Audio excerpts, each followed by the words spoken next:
We've previously discussed spatial resolution, or the size of a pixel in an image. Today we're discussing spectral resolution, which describes what you can see and interpret within that pixel. The visible spectrum of light, or what the human eye can see, ranges from red to violet, the colors of a rainbow. Satellite imagery is often interpreted using the red, green, and blue spectral bands, providing what we call a natural color image. But advanced satellites use infrared sensors to collect information beyond the visible spectrum, giving us a deeper understanding of what's happening on our planet. For example, near-infrared lets you distinguish between objects that can look identical to the naked eye, like natural grass and artificial turf on a football field, but which have very different and distinct spectral signatures. Moving even further beyond the visible spectrum is shortwave infrared, or SWIR. Using a combination of visible, near-infrared, and SWIR, we can see and interpret features that were previously hidden in conventional satellite imagery.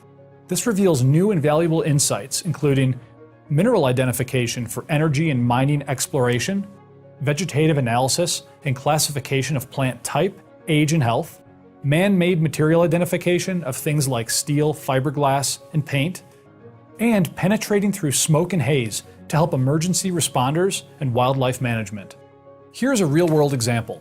The following 3 images were all collected with WorldView 3 on the same pass. Just by selecting different band combinations, we can adjust different needs and applications. This is a natural color image of a fire in Indonesia, made up of the red, green, and blue spectral bands. The image appears as the human eye would see it in person. However, beneath the haze and smoke, you can barely make out the burned areas.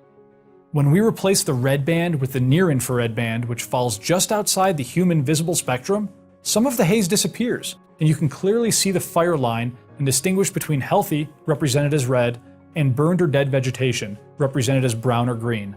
This is a better image for supporting first responders and conducting vegetative analysis. Now here's the same image using the SWIR bands, which can see through the smoke and reveal fire hotspots. Understanding the exact location and intensity of a fire helps responders dispatch resources more safely and effectively.